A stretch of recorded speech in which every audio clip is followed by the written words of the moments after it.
all, it's very exciting to talk to adults since I usually only talk to college students. So it's a different crowd. Maybe less hair, maybe whiter hair, but a great crowd. As it was mentioned, I was raised by two teachers. Grandma was a teacher. My exotic uncle who lived in New York City was a musician and a teacher. And I can't remember a time when I didn't go to books or written material for information. I'd come home, I'd have a question. My parents would say, well, go look it up, Susan, go look it up. They also had another saying that probably other children of educators have heard. Susan, we've put up with other people's kids all day and we're not putting up with you. So I think that included explaining things over and over again. I was kind of expected to do that on my own. So kind of the family motto was hit the books, find out what you need to know and move forward. In 1996, I moved to this area. I didn't grow up here, but surprisingly, probably within 8 square miles, I can visit the graves of my grandparents, most of my great-grandparents, and even some great-great-grandparents. But my parents really did me a service and a favor when I moved here. And the reason I moved here is I'm an only child. I was getting through a divorce. I was still reeling from that a little bit. And I just felt like I needed a new start. I also think I was reacting to the reality of what it was like to be kind of that first wave of boomer women who were coming into the workforce. You know, I was always surprised later when I worked at John Wood that students who were probably 20 years younger than I would say, well, women just don't have those kind of jobs. I'm thinking, yeah, they did, we did. But I realized that I was really kind of in that first wave. So I had led a very different life. I led several different places, but I think I was reacting a little bit when somebody said, well, you need to move here, you need to take this new job, it's a great opportunity. Like a lot of folks, I just said, okay. And I really think that I kind of admire the newer generation because they're being a little more selfish about some of that. You know, sometimes it's really easy to say, oh, they're very picky about where their jobs are or where they're going to live. I think to a certain extent, maybe some of the boomers weren't picky enough. We just kind of went where we were sent. We're grateful for the opportunities, you know, got along. And if I really understood what sexual harassment was at that time, I would be very wealthy now because I just think about all the things. I mean, I worked for the hardware department at Sears Tower. Okay, so at that time when I worked there, we were the 19th largest business in the world. If you just took our department, Steve, or what's his name, the guy, our guy, the craftsman guy, Tim Allen would come to our meetings and we'd get all psyched up about craftsman tools. But it was, you know, and I worked with that, but I put up with a lot. I enjoyed it. Am I better for it? Yeah, I think I am. And my dad was so proud. He was so proud that I was working there. So I moved here. I realized that my parents were aging. They needed my help, even though they really didn't want it. So I kind of did what I've always done. I hit the books. I started taking some gerontology classes. They were online. They were from the University of Indianapolis, which kind of is known for their social work and gerontology classes. The classes were interesting, but I didn't really find them that pertinent to what I needed to know. So I stopped taking those classes, but then I started going to Alzheimer's support groups. And that was because I realized that my funny, witty, smart, and incredibly capable mother was starting a really tough journey. And my dad and I were kind of lost. And so together we formed kind of a team. And our team motto was to keep my mom at home for as long as we could, and we thought we could do it to the end, but we couldn't. My dad ended up, although in great health otherwise, he was in a wheelchair, so my mom did go to long-term care. So again, Dad and I had to hit the books. We had to find out about long-term health care insurance. We just did so many things. We found out about services, and again, it was hard, it was miserable, but I really am the better for it. We embraced her disease, we helped her through it, and I have been able to help so many of my friends now as their parents are going through these difficulties. I do want to just put one little tidbit in here right now. I've always known that social capital is very important, to have a network of people that support you and like you, and you've invested in them and they've invested in you. And that really began to show. I hadn't, this was about 10 to 15 years after I'd moved here. And I really felt like I had lifelong friends. And I mean, the Culver community just supported in my department was great, because sometimes I just wouldn't make it to work on time. So because we lived out in the country, the caregiver wouldn't come, and I couldn't leave my mom there alone because my dad had already had to move. So anyway, it was great. It was kind of go back to the books, you'll find out what you need to know, and it worked. Then my mom passed away, and here's my dad and I. We had 2 marvelous years. And we probably were a little bit in denial. His electric wheelchair was joined by an accessible van, and we just drove every place. We found out, all the places we could go where he could get in and out of, and we just had a great time. But again, we were a little bit in denial. I really didn't know that much about the farm business. Trusts were set up, so that was all taken care of. But I think we just didn't want to spend our time talking about that. So we didn't hit the books. Had a great time, and when my dad left this earth, I was very pleased with that time I'd spent time with him. But then, ba-boom, ba-boom, ba-boom, 2018, Dad's gone. I have 3 farms. I had stopped working full-time because I didn't want to be working full-time during the end of his life. And sometimes, again, it's just great how people really know who you are. At my father's visitation, the dean and the department chair came over to me and said, "Are you ready to come back to work?" And I know some people thought that was so inappropriate. It wasn't. I said, "Yes, I am." And I said, "Dad would be so pleased that you want me back again." So I started on this journey. It was great. I was glad to be back to something I understood, I felt comfortable with. And I really didn't hit the books, other than trying to learn about social media, because I do teach marketing classes, and boy, did I have to delve into that, so I felt like I was up to date on that. So I procrastinated. I procrastinated on a lot of things. I realized that I just really don't know what I'm going to do with the farms. I don't really know some of the conservation programs, et cetera, et cetera. So I just kind of diverted my energy. And it was probably one of the worst times of procrastination I've ever had in my life. I was doing a lot of things. I was having fun. I was catching up on traveling. All of that was good, but I really wasn't moving forward. I really wasn't thriving. And I guess I'd always envisioned that maybe I'd move back to living in a city. I don't know how I thought that was possible, because the Deege family had amassed so many cats at that point. I really literally have a cat sitter, a permanent cat sitter now, that lives in my parents' house, so I can leave. But I realized something has to happen. I put in an offer for a condo in Oak Park in Chicago. And it was probably an embarrassingly low cash offer. And thank goodness the owner rejected me, because this was just when the pandemic hit. So if that would have happened, I would have had a property that needed some work, and I would have had to have traveled to a place I didn't want to travel to, because it was just too dangerous with COVID. And I will have to say that COVID just scared me so much. I just realized you cannot die. I mean, I isolated, I took every precaution. And part of it was I was simply motivated by the fact that I had other things that had to get done.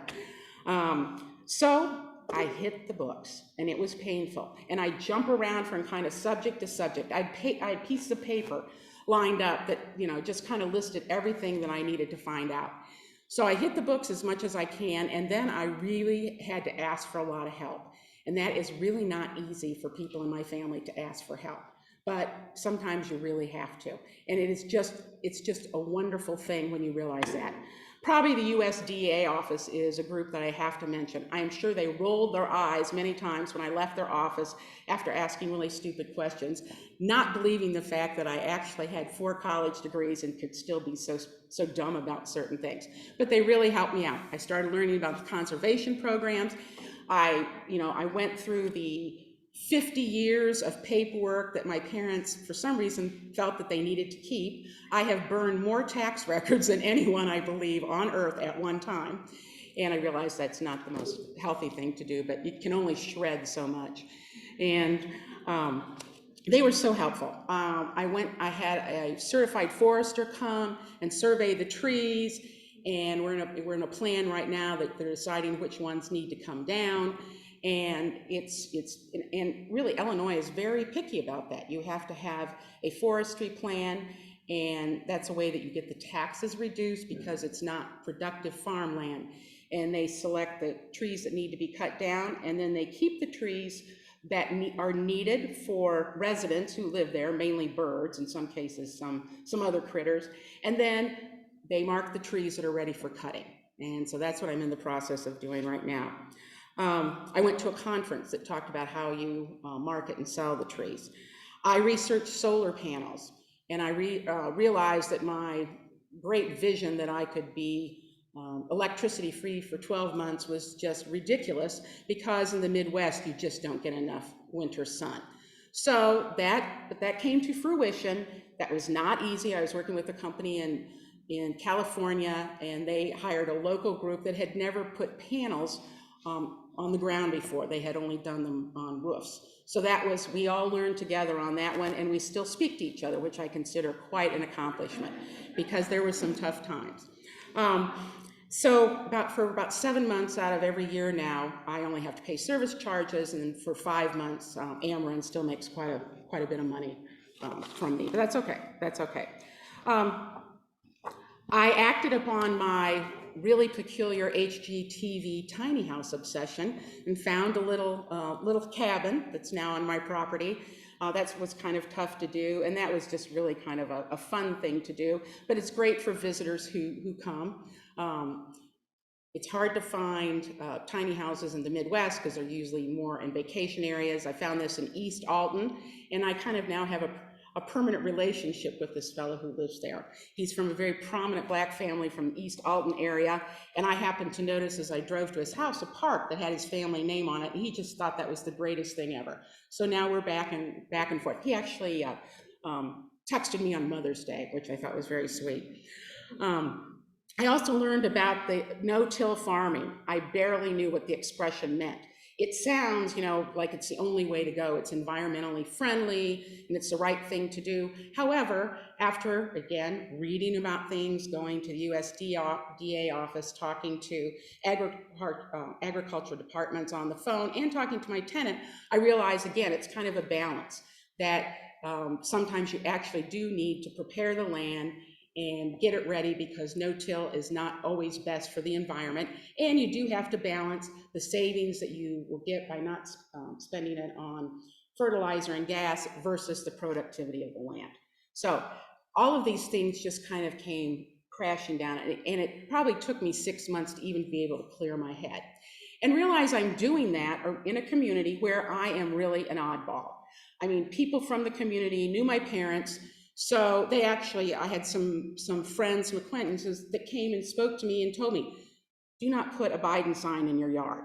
Okay, they were kind of protecting me. They know I'm a loudmouth. They knew my mom was kind of a loudmouth. So I've been doing a lot of this, learning a lot of this with folks who we really disagree about so much. But you can usually find a shared point. And I think a shared point among most family farmers is they want to be good to the land. They want to be stewards of the land. I've also met a lot of people that they are the last of their farming tribe.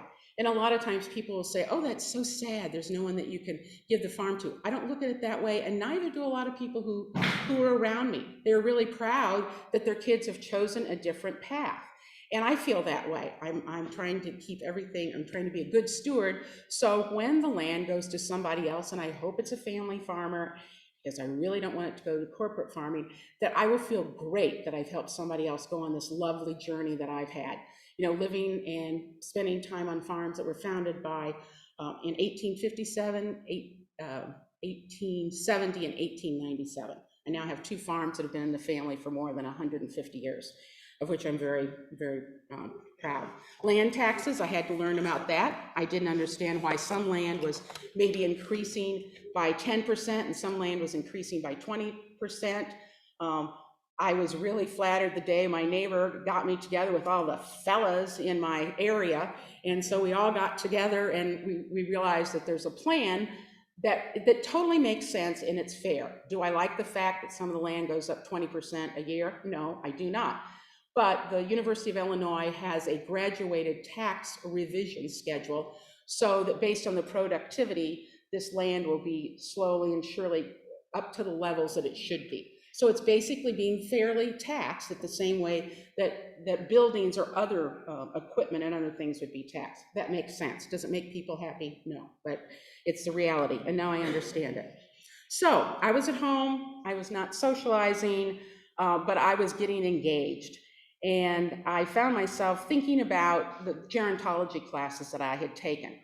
And I said that some of them really weren't pertinent, and I felt that they were just trivializing, can't say that, some of the aspects of old age. So much talks about activity. You need to get up every day, you need to keep moving, you need to do this, you need to do that.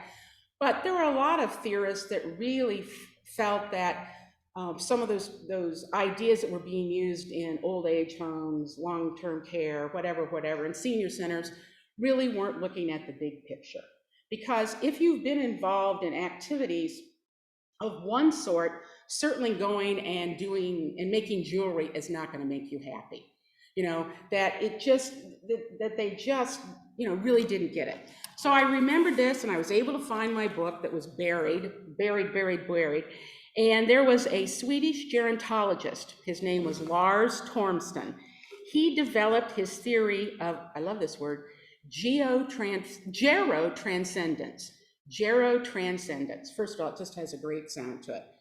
Makes me almost as excited as the phrase infrastructure, which for some reason always gets anybody in a business department always very excited. He basically stated that normal human aging includes a range of vital and commonly overlooked components. So in that regard, he was kind of criticizing Erik Erikson and some of the previous theorists that talked about aging. Some of the realities that he suggests is that there is an increased feeling of affinity with past generations and a decreased interest in superfluous social interaction. And I read that, and I remembered, kind of reading that, it's like, oh my God, that is so true. I mean, that is just so true. It's not that I just have an affinity for the relatives that were able to live on this land, make it through the Depression and all that. I just have an affinity for everybody and every family who's struggled with this. I think it also, you start to transcend and you start to think about your future. And I don't have children, and so many times people say, oh, that's so sad. But it's not sad, because I have spent so much time with other people's kids, and I'm delighted that what I'm doing is going to allow somebody to have trees. I should have been planting them a long time ago. I'm now planting trees for the future. I know Fries and Bergmans very well. They're wonderful people. And that's great. It just connects you in so many ways. So that was one of Mr. Tormston's observations. Another one is there is often a feeling of cosmic awareness and a redefinition of time, space, life, and death. Every day, particularly if I'm traveling, I just feel my parents with me. I feel mom's on one shoulder and dad's on the other. Obviously, I'm not a person who believes in heaven. I don't think anybody's looking down upon me and being proud of what I'm doing, but their spirit is with me. And I just feel it in so many ways. And I don't know if I would have gotten to that place if I hadn't been spending a lot of time working on projects and spending a lot of time alone. Now, I certainly didn't disengage, still have my own little tribes, like we all do. I've got the trombone tribe, I've got the book club tribe, I've got my cat tribe. That's wonderful. But I do think that solitude really gives you an opportunity to think about what you want to do with your third act, what you want to do, what's your legacy going to be. He also stated that the individual becomes less self-occupied, but at the same time more selective in the choice of social activities. So I think that's true. I think we as we age, we start thinking about humanity, we start thinking about our communities, and we start thinking, I've always been kind of a big picture thinker, I think, but I think as you age, you really start thinking about that. But at the same time, you're getting a little more picky about how you spend your personal time. And I do believe that's very true. That, I've heard this many times, I'm sure you have too, that many times we really, really care about humanity, but hey, there's some individuals we're not exactly sure about. So I find that I think it's very important to be selective on how you spend your time and who you spend your time with. And I think that's a gift you kind of give yourself, because if you've been in a working situation and been in positions where you have obligations to other people, you've spent probably a lot of time doing things you didn't really want to do. And I think when you get older, you think, I'm going to do the things that I'm good at, that I think contribute, and that I really like to do. Another observation he made was that solitude becomes more attractive. And I really do believe that that helped me in so many different ways. And I'm sure all of you have, pandemic reflections. I'm sure many of you who are retired have different experiences, in terms of what you've done with your times. He talked about the fact that human beings have a natural and understandable tendency to resist change. In particularly, we find it really, really difficult to give up our youthful identity. But we really have to. We have to kind of move past our early and middle adulthoods, and we have to do that because otherwise we are not going to be able to discover the fullness of our third act. And I think our third acts require some challenges. And everybody's challenges are going to be different. For some people, mine was moving to a farm. I'd never lived on a farm before. I'd visited, and that was great. I've had challenges of being selective. I need to talk to people who I really have very different opinions from them, but I need to work together, and we do have things in common. For somebody else, it might be moving to a city that they've always wanted to live to. It might be taking art classes and expressing themselves in a way that they've never been able to. So I have to say that my final statement about all of this is just go back to the books. Anytime you find yourself in a situation where you're feeling lost, and of course you're going to need human interaction, you're going to need support, but I just think you can't just jump into things. I think you need to read, you need to gather information, you need to ponder it, and you need to give yourself the opportunity to fail. I have looked really stupid in front of a whole lot of people, and I don't like that. But if I wouldn't have done that, I wouldn't have gained their support, and I wouldn't be in the position I am right now, and I love being an accidental farm woman. So thank you very much.